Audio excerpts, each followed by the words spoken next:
qu'est une femme noire. Je te loue, ô implaçable guerrière du quotidien.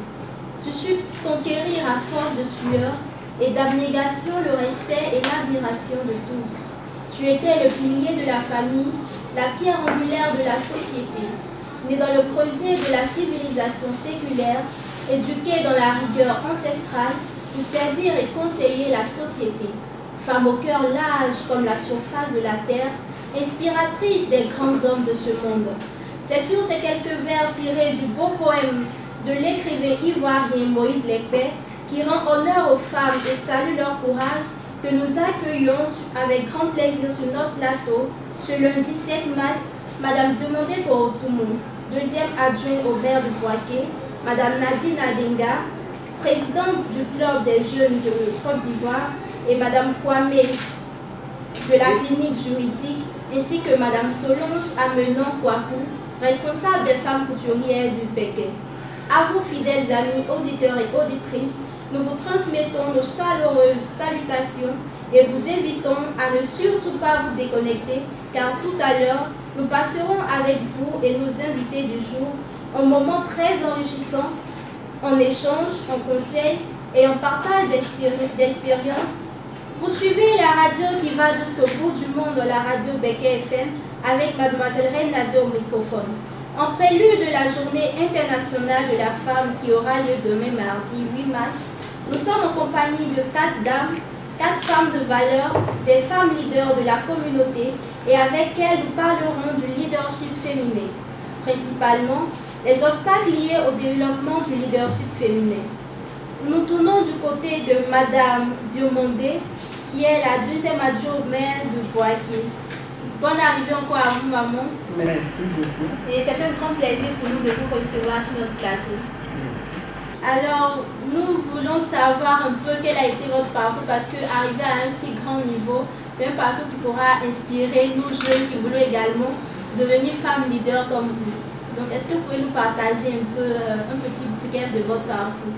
Vraiment, je remercie la radio Bégué FM de nous avoir invités la veille de ce grand jour de la Journée internationale de la femme, ce grand jour où, depuis plus de 100 ans, les femmes sont en train de se battre pour qu'on reconnaisse leurs droits. Donc on vous dit merci de nous donner la parole. Tout à l'heure, elle a dit que je suis arrivée à un très haut niveau. Je pense que je n'ai même pas encore fait la moitié de mon chemin, mais je me bats toujours pour pouvoir atteindre le niveau que je veux. On a commencé tout doucement. On a appris auprès de nos aînés pour la politique. Moi déjà, dans les associations, quand je suis dans une association, je prenais toujours le secrétariat de l'association. Vous savez que dans les associations, c'est la secrétaire qui dirige en fait. Il y a une présidente, mais c'est la secrétaire. Et pour apprendre. Et moi, en tout cas, ma force, je n'ai pas honte de demander aux gens ce que je ne sais pas. Je me dis que je ne sais rien, je dois toujours apprendre. C'est ce qui est ma force. Je me fais petite pour avoir beaucoup de choses en retour. Donc j'ai commencé, et puis la politique aussi. Je suis rentrée, j'ai milité tout doucement depuis les premières heures de mon parti jusqu'à arriver où je suis aujourd'hui. Comme je l'ai si bien dit, pour moi je n'ai encore rien fait, j'ai un objectif que je n'ai pas pu atteindre cet objectif-là. Donc je continue de me battre et je donne ce conseil à toutes les femmes. Même quand une femme est ministre, elle va se battre, elle n'a rien fait encore. Pourquoi c'est juste que je n'ai pas encore atteint mon objectif pour pouvoir avoir mieux. C'est ça, la femme, c'est ce que nous voulons. C'est ça, en tout cas, l'objectif de la Journée internationale de la femme. Merci bien maman, merci également pour le conseil.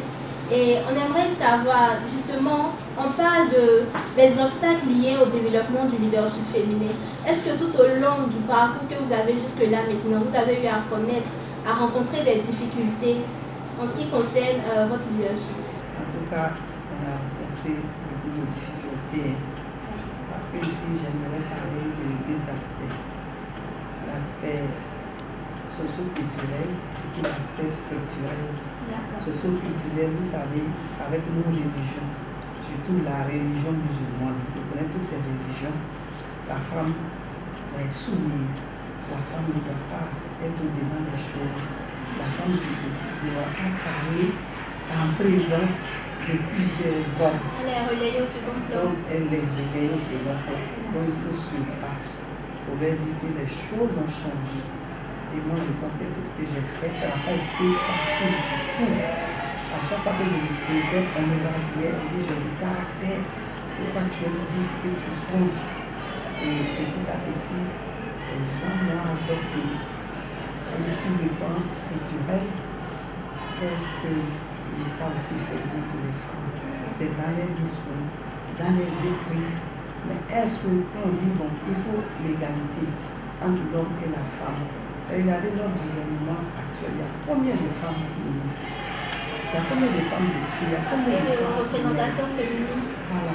Donc, moi je pense l'État, les chefs d'entreprise, les directeurs, qu'est-ce qu'ils font concrètement pour qu'on parle des droits de la femme? Donc, il faut que chacun s'y mette. Et nous, on a eu tous ces problèmes. Pour avoir des postes de nomination aujourd'hui, il faut reconnaître que ce n'est pas du tout facile. Il y a des postes, moi je connais à Bois-Caissine un directeur qui ne veut pas d'enseignant pour les femmes. Parce qu'il trouve que les enfants seront sacrifiés lorsqu'elle va tomber enceinte, par exemple. Il y a des problèmes comme ça, et puis les directeurs disent que les missions, elles ne pourront pas. Elles ne pourront pas faire ces missions. Donc, pour qu'on nomme les femmes, c'est compliqué. Nous-mêmes, on a des preuves en bas. On ne peut pas citer le nom de ces personnes-là, puisqu'on a travaillé, on a parlé pour dire qu'il faut qu'ils changent, sinon on va les dénoncer.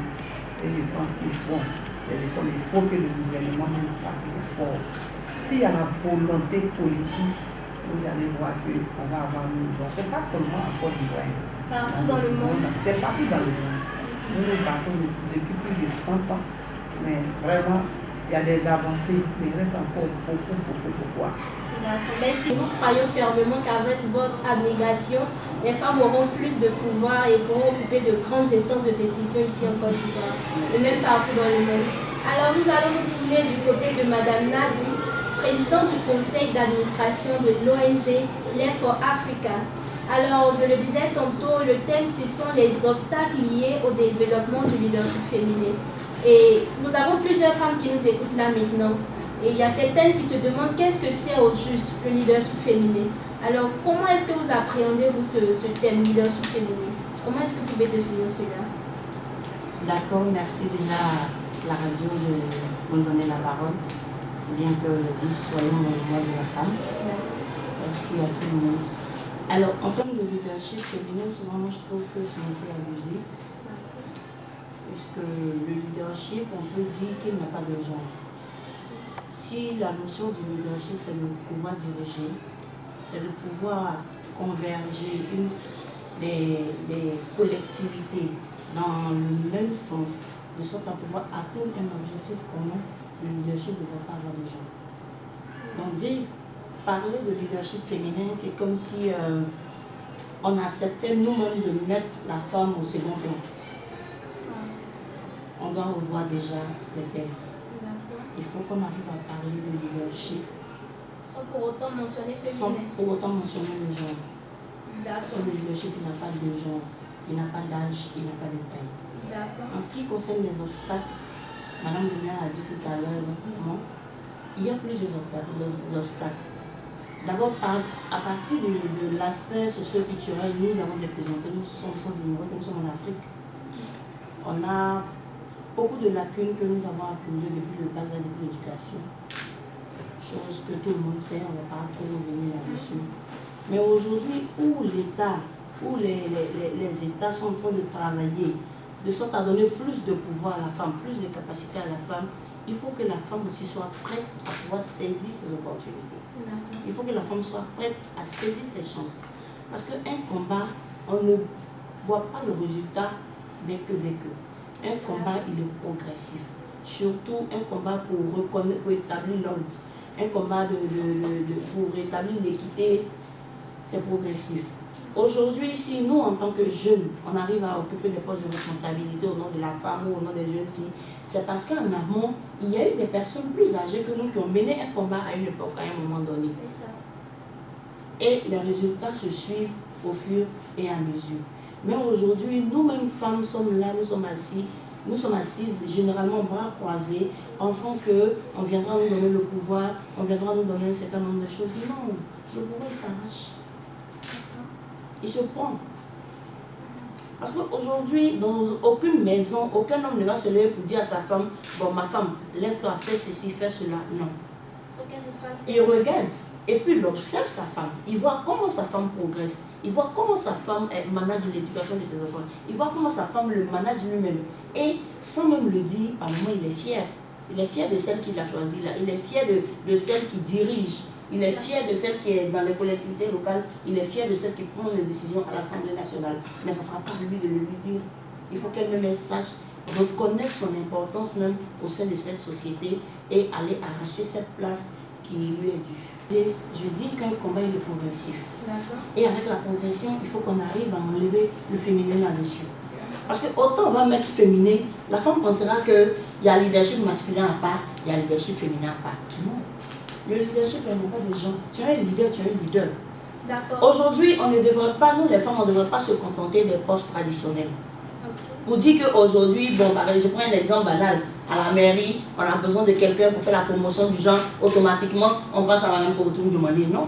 Elle doit être au sein de cette institution en tant qu'une personne réfléchie, une personne instruite, une personne capable de diriger. Pas parce que c'est une femme et qu'on a besoin de faire la promotion de la femme, donc elle doit occuper cette place. Non. Il faut qu'on arrive à évoluer et qu'on arrive à se détacher de ces aspects traditionnels. Et les femmes aussi devraient se poser des bonnes questions. Il ne faut pas forcément aller dans les associations pour être les oreillers seulement. Il faut qu'une femme soit chef d'institution. Il faut qu'une femme soit chef d'État. Il faut qu'une femme soit chef même d'état-major. D'accord. Alors, avant d'arriver à Madame Reine Kwame, nous voulons une dernière question. Est-ce que une femme, puisque vous êtes en train de dire qu'on n'est pas forcément obligé de dire femme pour sentir qu'elle a un type de leadership, alors j'aimerais savoir, est-ce que le fait d'être femme ou homme ne témoigne pas de la qualité du leadership d'une personne? Parce qu'en chaque femme, il y a des caractéristiques qui sont propres à la femme. Et quand on voit l'homme, selon que tel qu'il est conçu en tant qu'homme, il a des caractéristiques qui forgent son mode de leadership. Je pourrais dire que l'unité de mesure du leadership ne devrait pas se limiter aux gens. C'est-à-dire que quand on veut traiter une personne des leaders, une personne qui sait gérer, une personne qui peut prendre des décisions, une personne qui peut emmener à atteindre un résultat précis, il ne faudrait pas que sa morphologie ou sa biologie puisse impacter. Une personne, c'est une personne. Déjà, même pour parler des droits de l'homme, on est tous égaux. Juste, je ne suis pas une spécialiste de droit, mais bon, chaque être humain est né avec les mêmes droits. Donc, pourquoi arriver à un moment donné, parce que je suis une femme, pas parce que j'ai des seins que je devrais rester derrière, ou bien si on doit prendre une décision. Il y a quelque chose qui m'a choqué la semaine passée, je n'avais pas voulu en parler, mais je suis obligée. On devait aller faire des stages quelque part. Et quand on allait récupérer nos notes de stage, je suis avec une dame, parce qu'on était, nous on est toujours en train de faire trop de choses en même temps. Donc j'étais sur la liste des retardataires. Quand on est arrivé, il y a une dame qui était là. Ils m'ont donné mon kit de stage et elle a arrêté, elle pleure. On lui demande, il y a quoi? Le monsieur dit non, il ne peut pas lui donner son kit de stage, juste parce qu'elle est enceinte. Il dit qu'elle est enceinte, il ne peut pas lui donner son kit de stage, donc elle n'a qu'à faire un report d'année. Et pourquoi? Est-ce qu'elle est enceinte là, ça empiète sur ses capacités à travailler? Enceinte là, c'est pas naturel? Si elle, au besoin, trouve que je suis enceinte, je ne suis pas apte à travailler, j'ai besoin d'un congé, j'ai besoin de... Si elle trouve des prétextes, il n'y a pas de problème. Mais si malgré son état de grossesse, qu'elle se trouve être apte à pouvoir accomplir cette tâche, je ne pense pas qu'on doit lui refuser ce droit-là. Donc finalement, on ne va plus faire d'enfants alors. D'accord, on va revenir à la question. Nous partons du côté de Madame Reine Kwame et avec elle, nous aimerons s'il vous plaît savoir quels sont les obstacles à votre niveau? Quels sont les obstacles que vous relevez au niveau du développement du leadership de la femme? D'accord, merci. Je voudrais de prime abord dire merci à la radio qui nous a invités à ce panel. Saluer aussi les différents auditeurs et auditrices et puis souhaiter une très très bonne fête. C'est pas la fête des mères, c'est pas la fête de la femme, mais ici c'est que nous célébrons aujourd'hui.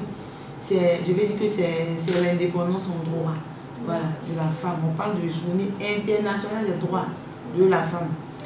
Tout à l'heure, Nadine le disait, il y a des personnes qui ont combattu pour nous.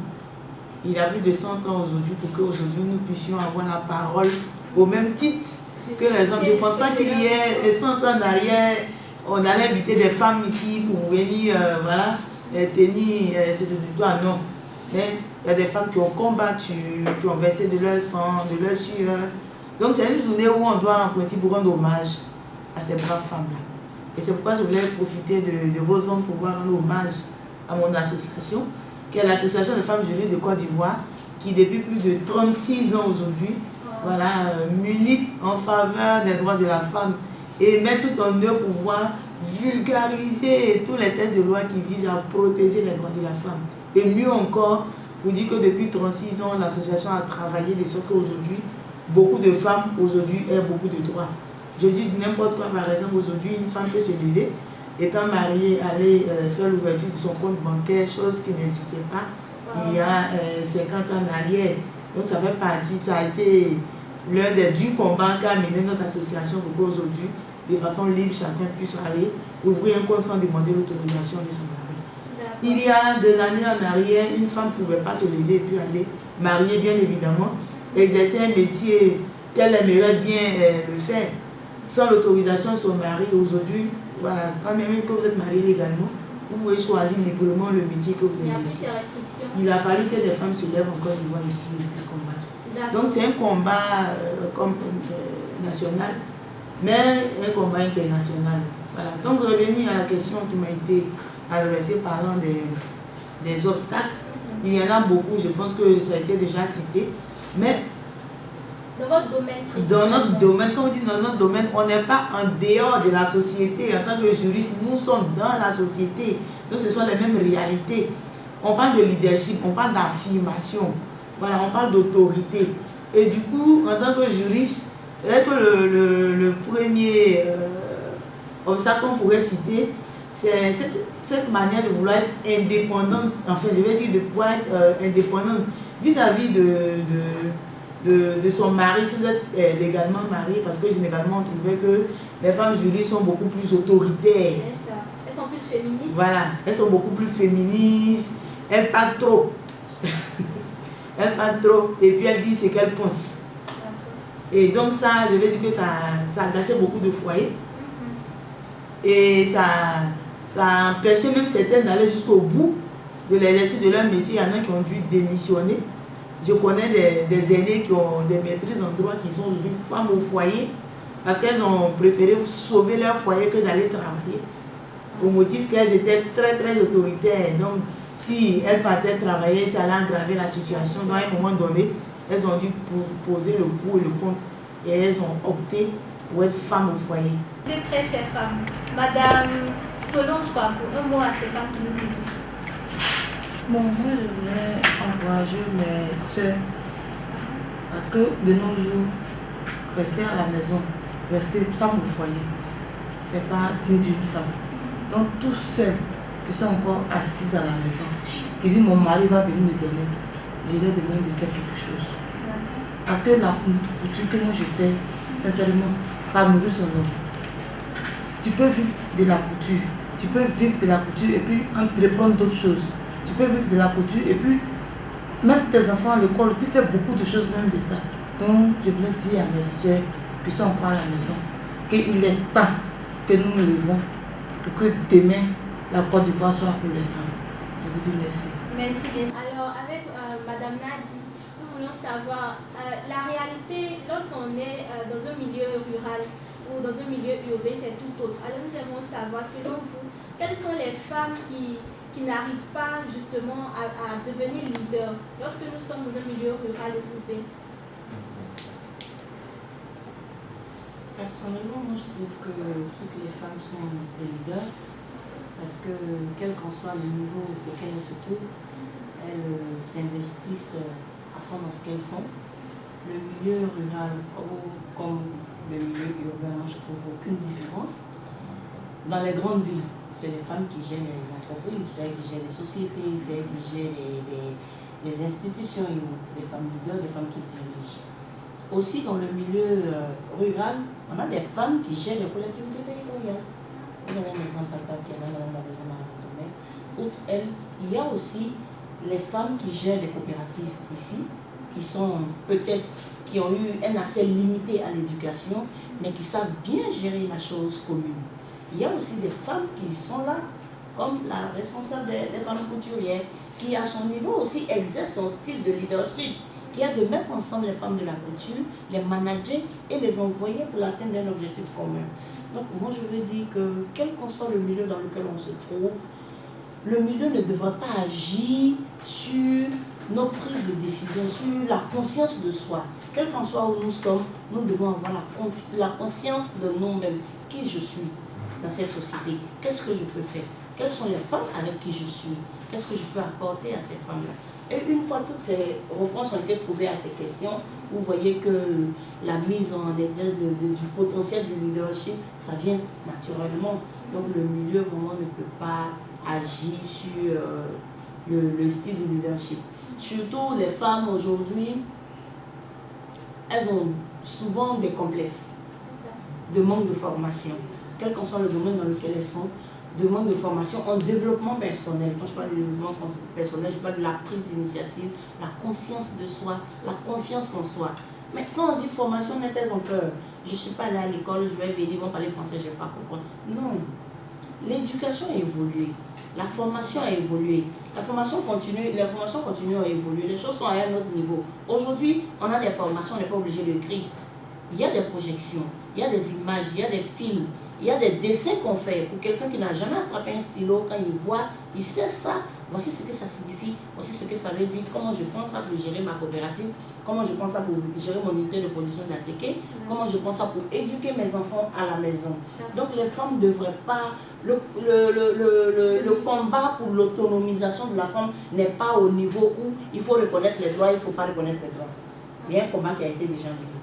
Et aujourd'hui, nous sommes à un autre niveau. Le niveau auquel nous sommes aujourd'hui, c'est la prise en conscience de ces femmes-là elles-mêmes. Qu'est-ce qu'elles-mêmes peuvent faire? C'est de ça qu'il s'agit. Nous, à notre niveau, il y a eu plusieurs initiatives. C'est d'ailleurs même notre mission première de l'ONG. Je me rappelle très bien quand je suis venue, vous m'avez présenté en tant que président du club des jeunes.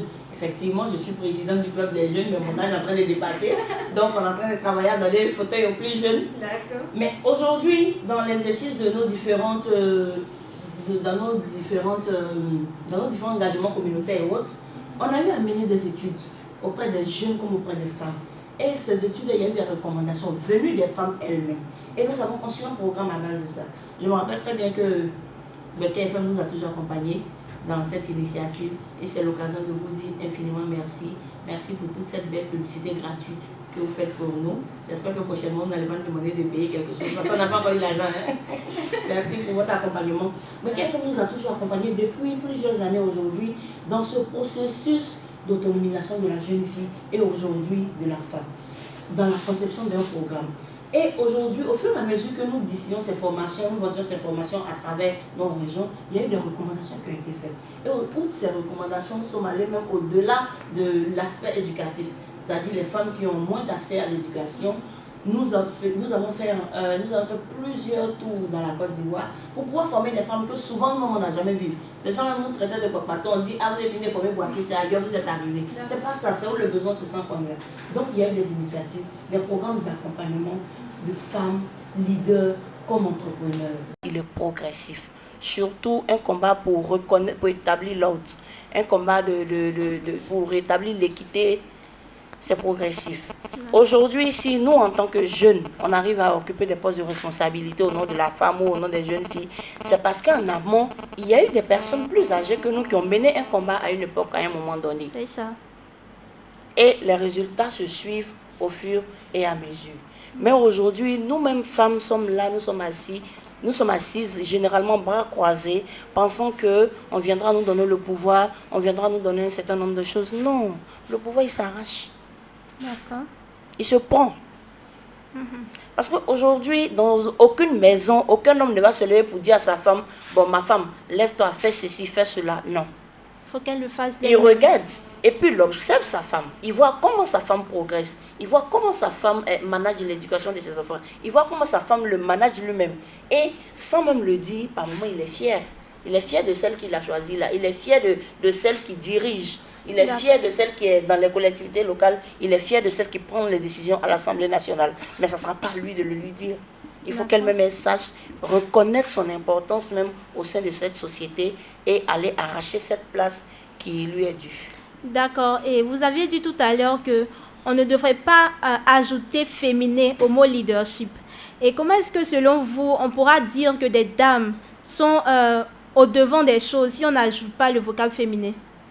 Vu que là, on veut mettre l'accent en fait sur la femme, si on devrait seulement se limiter au mot leadership, est-ce qu'on verra que la femme est au centre, n'est-ce pas, de ce leadership-là? Je ne dis pas que c'est mauvais.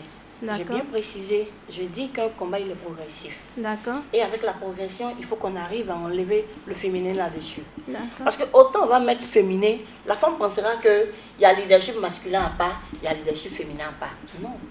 Le leadership, il n'y a pas de gens. Tu es un leader, tu es un leader. D'accord. Aujourd'hui, on ne devrait pas, nous les femmes, on ne devrait pas se contenter des postes traditionnels. Ok. Pour dire qu'aujourd'hui, bon, je prends un exemple banal, à la mairie, on a besoin de quelqu'un pour faire la promotion du genre, automatiquement, on passe à Madame Korotoum demander. Non, elle doit être au sein de cette institution en tant qu'une personne réfléchie, une personne instruite, une personne capable de diriger. Pas parce que c'est une femme et qu'on a besoin de faire la promotion de la femme, donc elle doit occuper cette place. D'accord. Non, il faut qu'on arrive à évoluer et qu'on arrive à se détacher de ces aspects traditionnels et les femmes aussi devraient se poser des bonnes questions. Il ne faut pas forcément aller dans les associations pour être trésorière seulement. D'accord. Il faut qu'une femme soit chef d'institution. Il faut D'accord. qu'une femme soit chef d'État. Il faut qu'une femme soit chef même d'état-major. Très bien. D'accord. Alors, avant d'arriver à Madame Reine Kwame, nous voulons une dernière question. Est-ce que une femme, puisque vous êtes en train de dire qu'on n'est pas forcément obligé de dire femme pour sentir qu'elle a un type de leadership, alors j'aimerais savoir, est-ce que le fait d'être femme ou homme ne témoigne pas de la qualité du leadership d'une personne? Parce qu'en chaque femme, il y a des caractéristiques qui sont propres à la femme. Et quand on voit l'homme, selon que tel qu'il est conçu en tant qu'homme, il a des caractéristiques qui forgent son mode de leadership. Je pourrais dire que l'unité de mesure du leadership ne devrait pas se limiter au genre. D'accord. C'est-à-dire que quand on veut traiter une personne des leaders, une personne qui sait gérer, une personne qui peut prendre des décisions, une personne qui peut emmener à atteindre un résultat précis, il ne faudrait pas que sa morphologie ou sa biologie puisse impacter. D'accord. Une personne, c'est une personne. Déjà, même pour parler de droits de l'homme, on est tous égaux. Juste, je ne suis pas une spécialiste de droit, mais bon, chaque être humain est né avec les mêmes droits. Donc, pourquoi arriver à un moment donné, parce que je suis une femme, pas parce que j'ai des seins que je devrais rester derrière, ou bien si on doit prendre une décision. Il y a quelque chose qui m'a choqué la semaine passée, je n'avais pas voulu en parler, mais je suis obligée. On devait aller faire des stages quelque part. Okay. Et quand on allait récupérer nos notes de stage, je suis avec une dame, parce qu'on était... Nous, on est toujours en train de faire trop de choses en même temps. Donc, j'étais sur la liste des retardataires. Quand on est arrivé, il y a une dame qui était là. Ils m'ont donné mon kit de stage et elle a arrêté, elle pleure. On lui demande, il y a quoi? Le monsieur dit non, il ne peut pas lui donner son kit de stage. Juste parce qu'elle est enceinte. Il dit qu'elle est enceinte, il ne peut pas lui donner son kit de stage. Donc, elle n'a qu'à faire un report d'année. Et pourquoi? Est-ce qu'elle est enceinte là, ça empiète sur ses capacités à travailler? Enceinte là, c'est pas naturel? Si.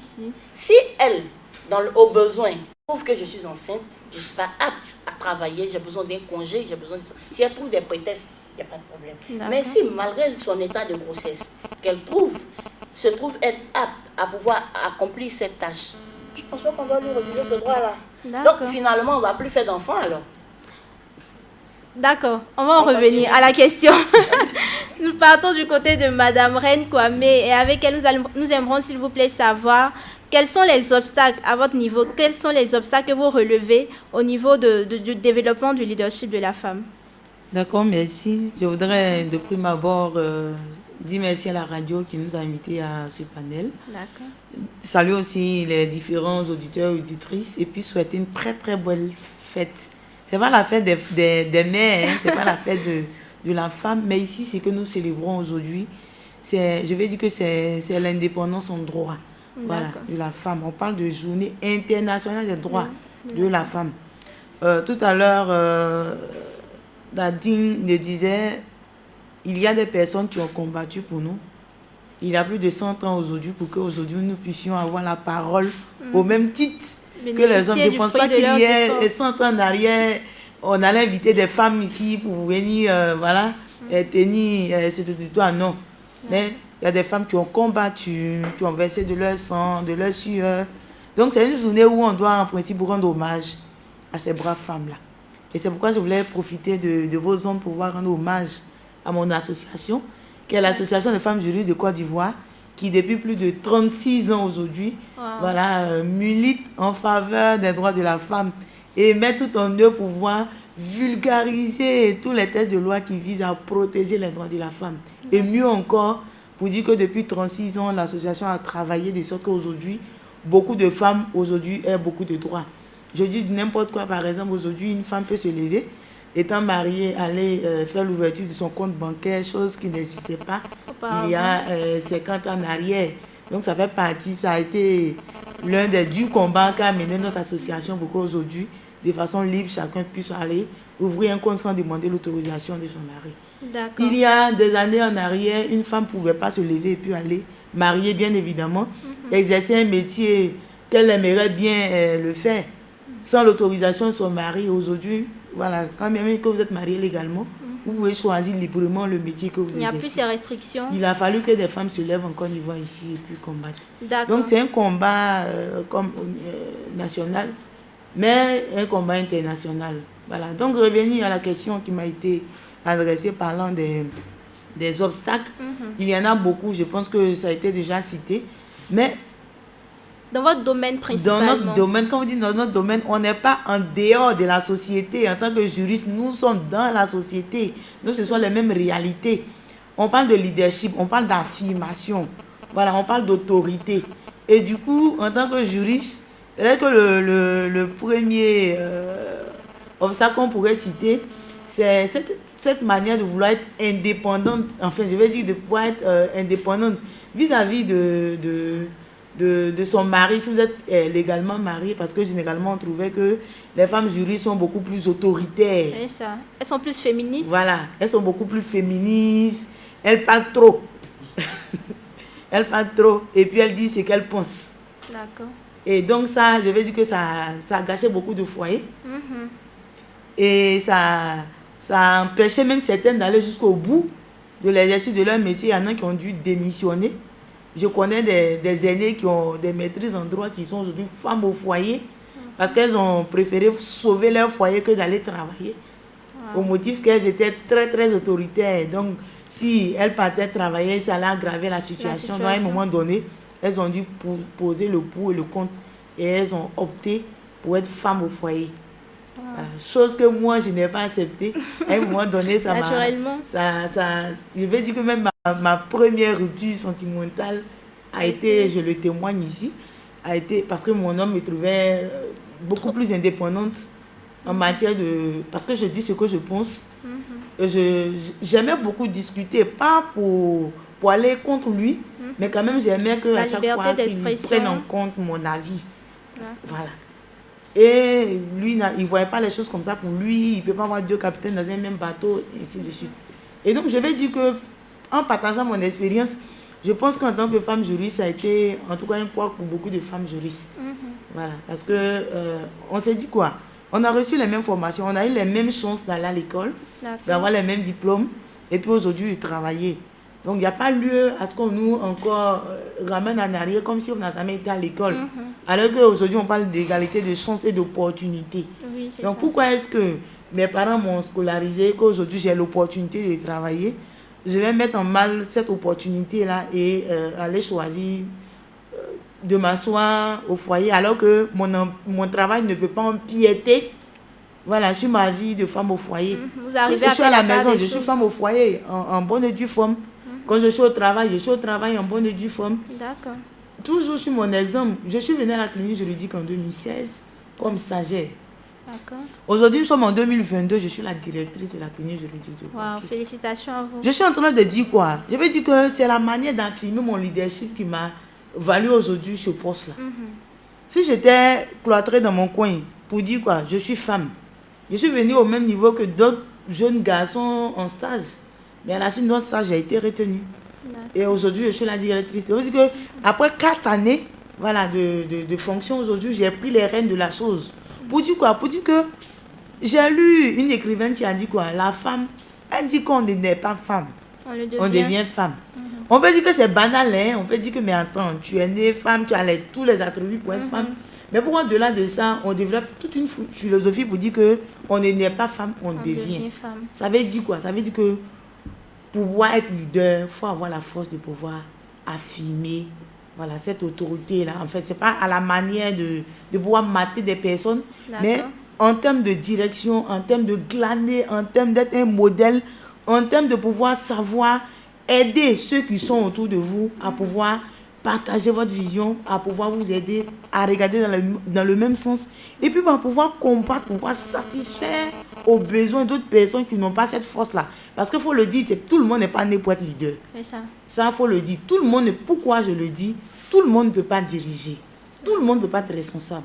Mais chacune, en parlant des femmes, bien évidemment, a des compétences qu'on peut faire valoir là où on nous met. Mais tout le monde ne peut pas diriger. Mais quand vous sentez en vous que vous avez ces capacités-là de diriger, je pense qu'il faut vous donner ces moyens-là.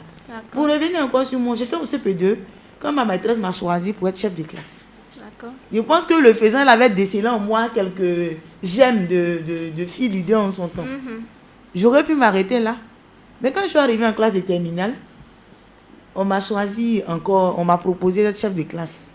Au départ, je ne voulais pas.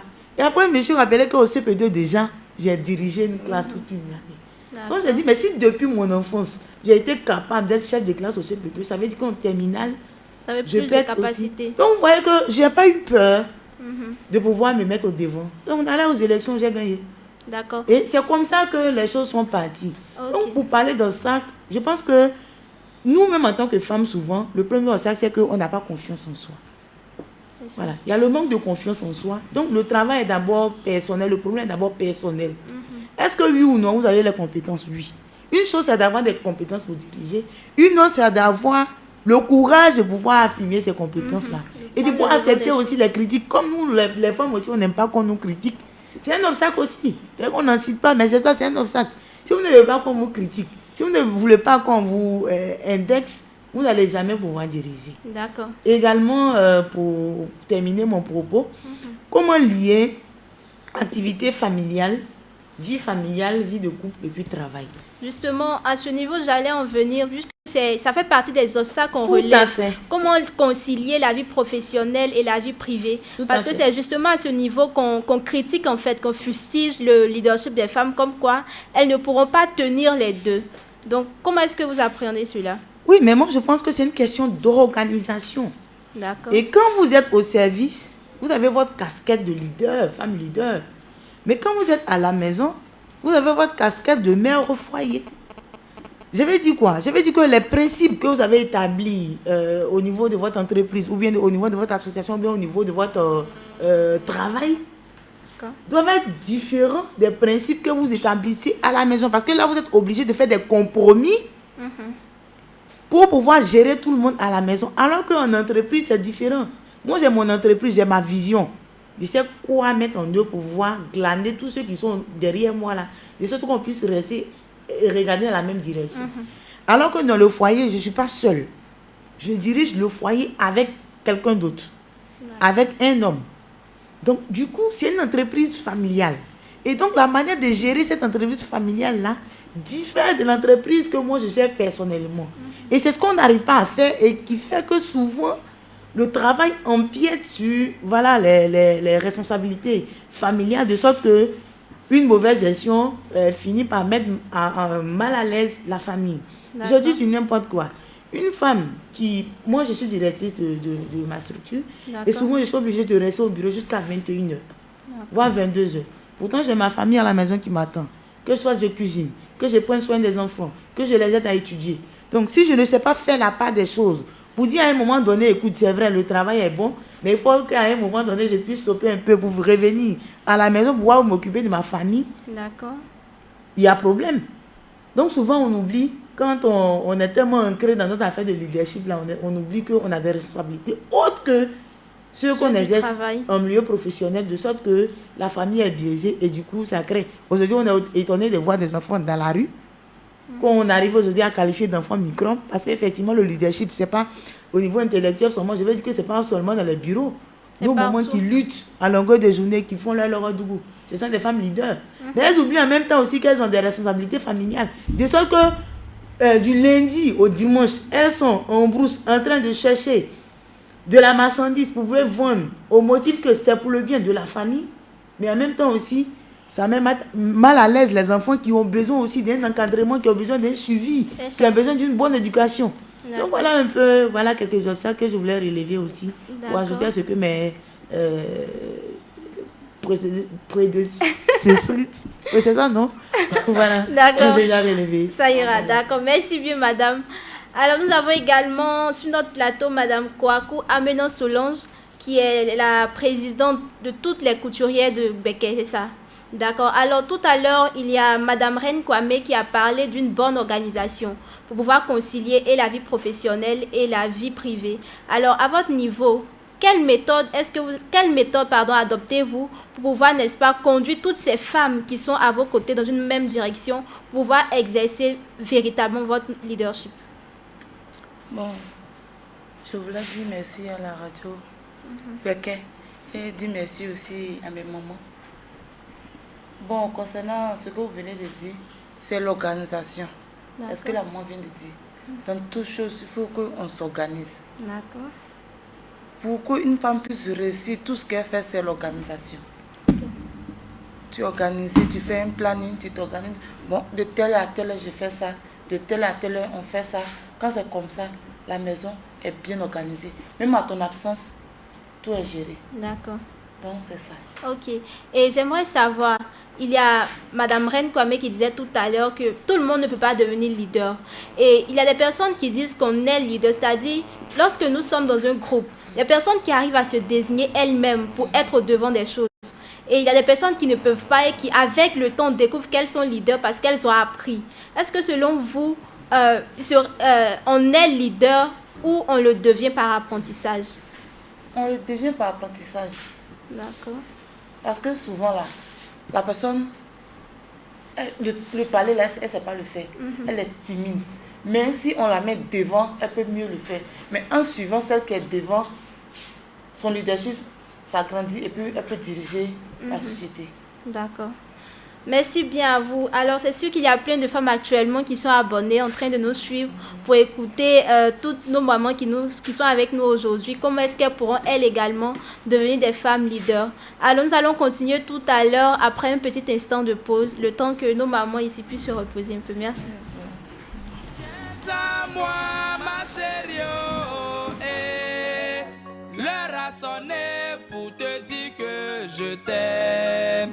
Viens à moi, ma chérie, oh, l'heure a sonné pour te dire que je t'aime. Robert Braza, le doyen Kwassimad.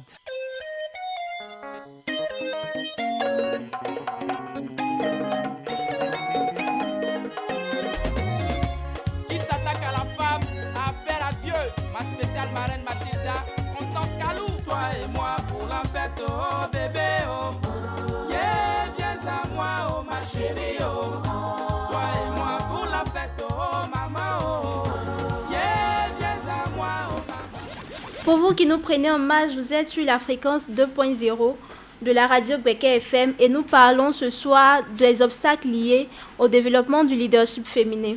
Alors, nous allons nous tourner du côté de notre maman et avec les préjugés socio-culturels qui considèrent la femme comme étant inférieure à l'homme. Et comment est-ce que vous parvenez, vous, à motiver les femmes qui sont autour de vous pour pour qu'elles ne se sentent plus dans cette position d'inférieure à l'homme, pour qu'elles puissent savoir qu'elles ont du potentiel à offrir, pour qu'elles puissent savoir qu'elles peuvent être leaders comme les hommes. Merci beaucoup. Un jour, vous avez invité à un débat et j'ai donné beaucoup d'exemples là-bas. Parce que quand vous êtes un leader, faites tout pour que les autres qui vous suivent aussi, celles qui peuvent être des leaders, en tout cas, sortent de l'eau, comme on le dit. Vous les mettez au devant des choses. C'est-à-dire, si vous êtes leader, que vous êtes dans un groupe, vous avez décelé à des femmes qui peuvent être des leaders, il y a des tâches que vous leur confiez, puis vous regardez. Moi, je me rappelle un exemple palpable lorsque j'ai intégré l'association de ma communauté. Il y avait une cérémonie qui devait se faire. Il paraît qu'avant que je ne vienne, ce sont les hommes qui faisaient tout. Ça a été un tollé à boiter ici quand moi je suis rentrée, mais j'ai relevé le défi. Donc, pour aller à la radio par exemple, je suis venue d'abord, j'ai fait la réunion. Je vois dans les commissions, ce sont les hommes. J'ai posé la question, j'ai dit, mais la cérémonie là, c'est pour les femmes ou bien c'est pour les hommes? Quand nous on fait là, j'ai dit pas que c'est une fête des femmes, il faut que ce soit les femmes. Et quand j'ai dit ça, les hommes sont allés faire nos réunions. Comme elle a dit c'est fête des femmes, on les regarde. J'ai dit ok. Donc mes mamans là, j'ai rien dit. C'était mes mamans et des femmes âgées. Je leur ai dit d'abord, pour aller faire le programme à la radio, en ce temps la radio était à chose, c'est pendant la guerre, la radio était au centre culturel Jacques Aka. J'ai donné l'argent, je leur ai expliqué, j'ai téléphoné, je leur ai donné le transport, j'ai dit allez, je ne vous suis pas. Elles étaient en train de se lamenter. Et comment on m'a fait? J'ai dit, mais comment vous avez fait? Moi, j'ai d'autres tâches à faire. Moi, je ne peux pas vous suivre. Elles sont parties. Moi, je les ai regardées à la télé. C'était la télévision même. C'est même pas la radio. C'est la télévision. Je les ai vues. Elles ont parlé en langue. Il y a d'autres, elles ont parlé en français. Quand elles sont venues, elles étaient heureuses. Elles disent, mais celle-là, elle va nous tuer. Nous, on n'a jamais parlé. J'ai dit, mais vous avez vu, non? Est-ce que c'était sorcier?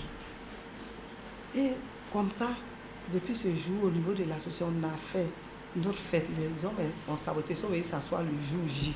On a réussi notre cérémonie. Après la cérémonie, ils sont venus, ils nous ont félicités. Il faut les mettre à l'épreuve. Même si elles ont peur, il faut les soutenir par des paroles, montrer votre exemple. Les motiver. Des exemples. Et vous allez voir qu'elles vont réussir leur mission. Mais si vous avez dit que c'est vous qui faites tout, ou bien vous voyez, il y a certaines parmi vous qui savent, toujours ce sont les mêmes, les autres vont croiser le bras. Mettez-les à l'épreuve.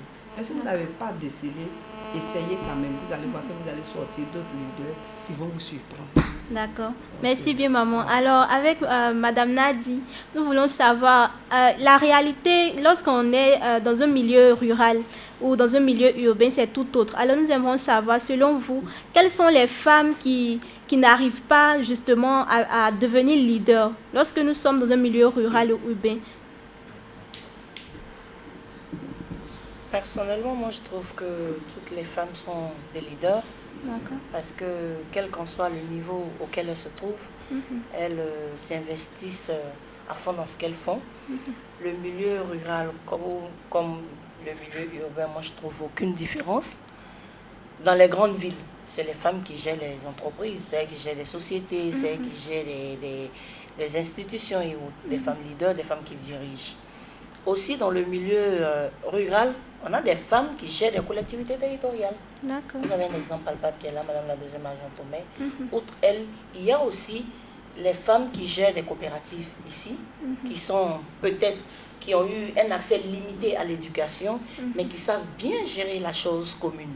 Il y a aussi des femmes qui sont là, comme la responsable des femmes couturières, qui à son niveau aussi exerce son style de leadership, qui est de mettre ensemble les femmes de la couture, les manager et les envoyer pour l'atteinte d'un objectif commun. Donc moi je veux dire que quel qu'en soit le milieu dans lequel on se trouve, le milieu ne devrait pas agir sur nos prises de décision, sur la conscience de soi. Quel qu'en soit où nous sommes, nous devons avoir la conscience de nous-mêmes, qui je suis dans cette société, qu'est-ce que je peux faire, quelles sont les femmes avec qui je suis, qu'est-ce que je peux apporter à ces femmes-là? Et une fois toutes ces réponses ont été trouvées à ces questions, vous voyez que la mise en exerce du potentiel du leadership, ça vient naturellement. Donc le milieu vraiment ne peut pas agir sur le style du leadership. Surtout les femmes aujourd'hui, elles ont souvent des complexes. C'est ça. De manque de formation, quel qu'en soit le domaine dans lequel elles sont, de manque de formation en développement personnel. Quand je parle de développement personnel, je parle de la prise d'initiative, la conscience de soi, la confiance en soi. Mais quand on dit formation, elles ont peur. Je ne suis pas allée à l'école, je vais venir, ils vont parler français, je ne vais pas comprendre. Non. L'éducation a évolué. La formation a évolué. Les formations continuent à évoluer. Les choses sont à un autre niveau. Aujourd'hui, on a des formations, on n'est pas obligé d'écrire. Il y a des projections, il y a des images, il y a des films, il y a des dessins qu'on fait. Pour quelqu'un qui n'a jamais attrapé un stylo, quand il voit, il sait ça. Voici ce que ça signifie, voici ce que ça veut dire, comment je pense ça pour gérer ma coopérative, comment je pense ça pour gérer mon unité de production d'attiqués, comment je pense ça pour éduquer mes enfants à la maison. Donc les femmes ne devraient pas... Le combat pour l'autonomisation de la femme n'est pas au niveau où il faut reconnaître les droits, il ne faut pas reconnaître les droits. Il y a un combat qui a été déjà mené. Et aujourd'hui, nous sommes à un autre niveau. Le niveau auquel nous sommes aujourd'hui, c'est la prise en conscience de ces femmes-là elles-mêmes. Qu'est-ce qu'elles-mêmes peuvent faire? C'est de ça qu'il s'agit. Mais réellement parlant, est-ce que les femmes qui sont dans les milieux... Dans les milieux urbains, elles, par exemple, elles ont plus de formation. Est-ce que vous, en tant que présidente du conseil d'administration de l'ONG Left for Africa, est-ce que vous menez des actions en la faveur de ces femmes qui sont dans des milieux ruraux où elles n'ont pas forcément accès à la formation, vu qu'on a l'impression que c'est plus accentué dans les villes que dans les villages? D'accord. Nous, à notre niveau, il y a eu plusieurs initiatives. C'est d'ailleurs même notre mission première de l'ONG. Je me rappelle très bien quand je suis venue, vous m'avez présenté en tant que présidente du Club des Jeunes. Effectivement, je suis présidente du Club des Jeunes, mais mon âge est en train de dépasser. Donc, on est en train de travailler à donner des fauteuils aux plus jeunes. D'accord. Mais aujourd'hui, dans l'exercice de dans nos différents engagements communautaires et autres, on a eu à mener des études auprès des jeunes comme auprès des femmes. Et ces études, il y a eu des recommandations venues des femmes elles-mêmes. Et nous avons conçu un programme à base de ça. Je me rappelle très bien que KFM nous a toujours accompagnés dans cette initiative. Et c'est l'occasion de vous dire infiniment merci. Merci pour toute cette belle publicité gratuite que vous faites pour nous. J'espère que prochainement, vous n'allez pas nous demander de payer quelque chose parce qu'on n'a pas encore eu l'argent. Merci pour votre accompagnement. Mais KFM nous a toujours accompagnés depuis plusieurs années aujourd'hui dans ce processus d'autonomisation de la jeune fille et aujourd'hui de la femme, dans la conception d'un programme. Et aujourd'hui, au fur et à mesure que nous vendions ces formations à travers nos régions, il y a eu des recommandations qui ont été faites. Et au bout de ces recommandations, nous sommes allés même au-delà de l'aspect éducatif, c'est-à-dire les femmes qui ont moins d'accès à l'éducation. Nous avons fait plusieurs tours dans la Côte d'Ivoire pour pouvoir former des femmes que souvent nous-mêmes on n'a jamais vues. Des gens même nous traitaient de papato, on dit ah vous avez fini de former Boaké, c'est ailleurs, vous êtes arrivés. C'est pas ça, c'est où le besoin se sent qu'on est là. Donc il y a eu des initiatives, des programmes d'accompagnement de femmes leaders comme entrepreneurs. D'accord, une Qu'elle ait dernière accès question. à l'éducation ou pas.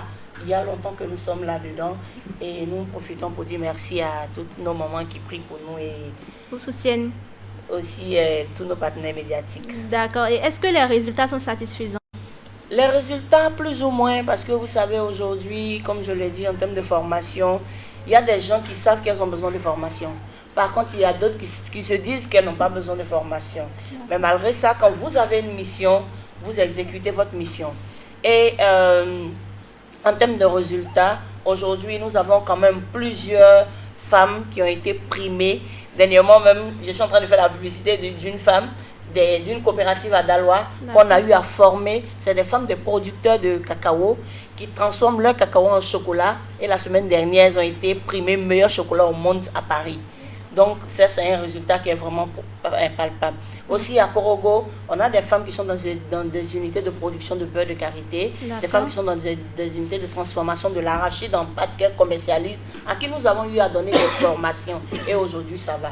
Au niveau même de Boaké, nous nous sommes plus concentrés sur la jeunesse. C'est-à-dire les jeunes filles, elles sont plus dans le e-commerce et aujourd'hui nous arrivons à déceler plus de 100 jeunes filles qui sont dans le e-commerce que ce soit dans la vente des tenues traditionnelles, la vente des produits locaux, en tout cas tout ce qui est initiative locale, pour dire que c'est pour aussi militer en faveur de l'autonomisation de la femme, de sorte à ce qu'elle puisse être autonome, que ce soit économiquement, socialement, pour pouvoir vraiment participer à l'édification d'une économie forte tenue par les femmes. Bien noté, merci déjà et nous tenons à féliciter votre ONG qui œuvre vraiment en la faveur de ces femmes. Merci Alors beaucoup. c'est un thème qui est général partout sur les plateaux de réflexion.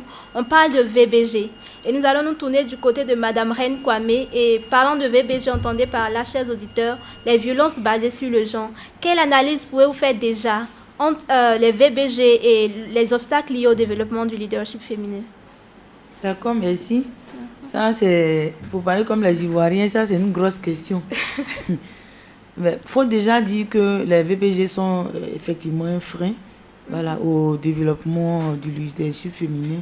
En ce sens que, quand on parle d'abord de violence, et qui est basé ici sur le genre, bon, le genre n'est pas que le genre féminin. Maintenant, quand on fait l'approche par rapport aux femmes, ce sont les femmes qui sont plus touchées voilà, sur ces questions-là que les hommes. Par exemple, quand on prend le cas de viol, ce sont les femmes qui sont les plus violées. C'est ça. Quand on prend le cas d'agression sexuelle, ce sont les femmes qui sont beaucoup plus victimes. Quand on parle des agressions physiques, ce sont les femmes qui sont beaucoup plus victimes vis-à-vis des violences domestiques, des violences conjugales et consorts. Physique et émotionnelle aussi. Quand on parle des cas de mariage forcé, ce sont les femmes qui sont mariées, en tout cas le plus de force. Quand on parle des violences psychologiques et émotionnelles, ce sont encore les femmes. Quand on parle des dénis de ressources, d'opportunités, de services, ce sont là encore les femmes qui sont les plus vues. Donc pour dire quoi? Pour dire qu'une femme qui est victime de l'une des violences dont je viens de citer ne peut pas effectivement affirmer son leadership. C'est ça. Vous avez été leader, responsable d'un groupe. Et puis à la maison, vous n'êtes pas en paix. Vous êtes victime d'une maltraitance psychologique et émotionnelle. Pensez-vous que vous allez pouvoir continuer à diriger votre équipe? Pas évident. Ou bien vous êtes responsable. Et puis c'est vous qui êtes violenté tout le temps. Vous êtes frappé tous les jours, l'œil est tuméfié. Est-ce que vous allez pouvoir sortir? Vous n'allez plus pouvoir sortir. Donc les VBG sont vraiment une grave, non seulement c'est pourquoi nous, en tant que juristes, on les qualifie de graves violations des droits humains. Et ce sont des types de violences qui bafouent la dignité de la personne humaine au point où ces violences-là arrachent même à l'être humain sa vie de femme pour faire allusion aux femmes. D'accord. Et en tant que président des femmes juristes, c'est ça, quelles sont les mesures prises en droit pour pouvoir, n'est-ce pas, protéger ces femmes qui sont victimes? D'accord. D'abord, je rectifie, je ne suis pas la présidente des femmes juristes. Je suis la directrice de la clinique juridique de Bouaké. Ok, autant qui est un pour moi. centre d'écoute, d'information et d'orientation mis en place par l'Association des femmes juristes du Côte d'Ivoire. D'accord. En matière de lutte contre les violences basées sur le genre, il y a beaucoup de mécanismes de protection. C'est pourquoi nous, en tant que juristes, on fait l'effort de pouvoir promulguer.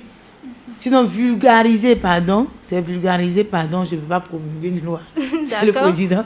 Voilà. Je vulgarise. C'est vrai que les députés ont voté des lois que l'État du Côte d'Ivoire a fait fort de promulguer, donc de porter à connaissance de la population.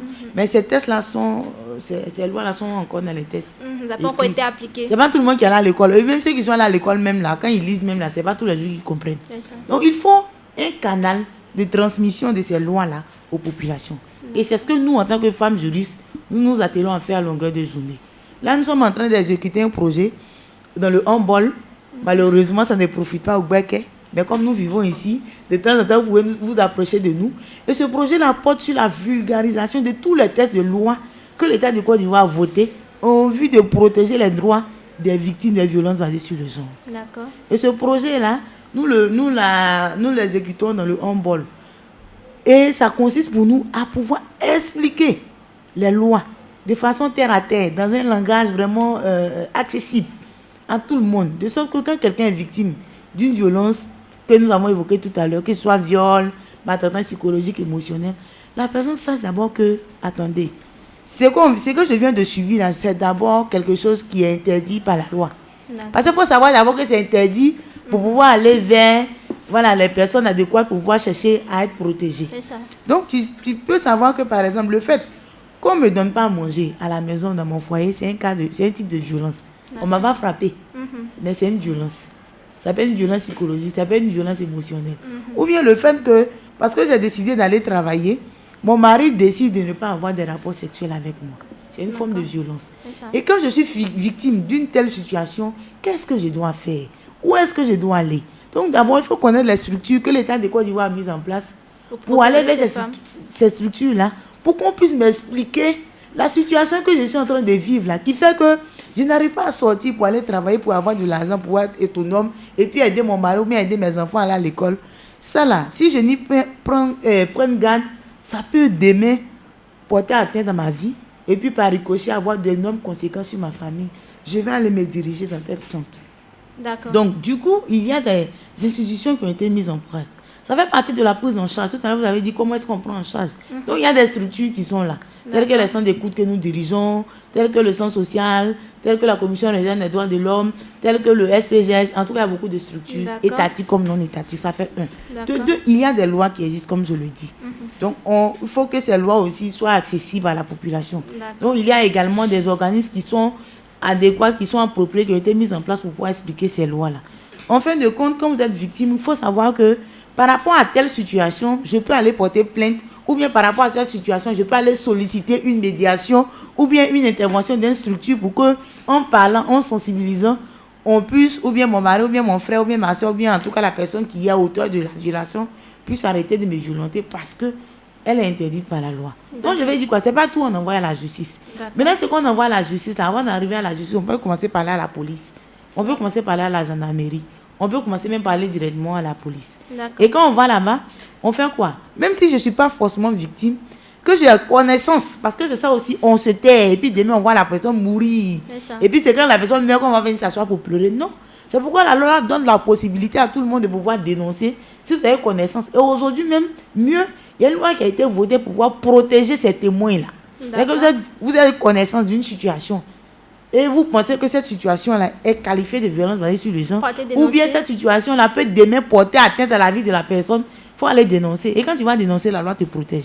Il n'y a pas longtemps, cette loi-là a été votée pour pouvoir protéger toutes ces personnes-là qui, d'une manière directe ou indirecte, ont connaissance et qui sont prêts à témoigner ou bien à dénoncer. Pour protéger ces femmes. Pour protéger ces femmes. D'accord, c'est bien noté. Alors, merci bien, madame. Et il faut dire que ça a été un très bon moment d'échange, de partage d'expériences et très enrichissant. Et pour toutes ces femmes qui nous écoutent, c'est sûr qu'au sortir de ce moment, sinon, après avoir suivi cette émission, elles sauront mieux qu'il y a des mesures qui ont été prises pour pouvoir les protéger. Et pour celles qui ont peur, elles pourront également commencer à partir de maintenant à affirmer tout ce qu'elles ont comme potentiel à offrir. Alors, bien avant de nous séparer, nous allons prendre le mot de fin de chacune d'entre vous, mes mamans. Et chacune va pouvoir dire à toutes ces femmes qui nous écoutent, qu'est-ce que vous pouvez leur dire? Nous allons commencer d'abord par notre maman Diomandé. Qu'est-ce que vous pouvez dire à toutes ces femmes qui nous écoutent là, qui veulent également être comme vous, des femmes leaders, mais qui ont peur ou qui hésitent? Un mot à ces femmes. Merci beaucoup. D'accord. C'est la même chose, nous allons répéter tout le temps. Et il faut qu'elles foncent. Aujourd'hui, il y a certains même qui disent qu'elles trouvent que les hommes ont assez fait. Mais nous, les femmes, on ne fait aucun effort pour pouvoir aussi prendre la tête. C'est ça. Même quand on vous donne quelque chose, et vous ne voulez pas arracher, et vous-même vous mettez en retrait, et que ça ne peut pas aller. Il faut forcer les hommes à nous mettre en exergue. Nous-mêmes aussi, il faut qu'on se batte. Je ne vais jamais cesser de le dire.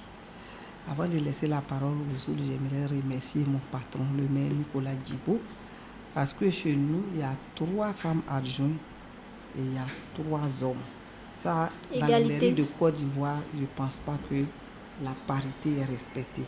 Mais lui, il a respecté la parité.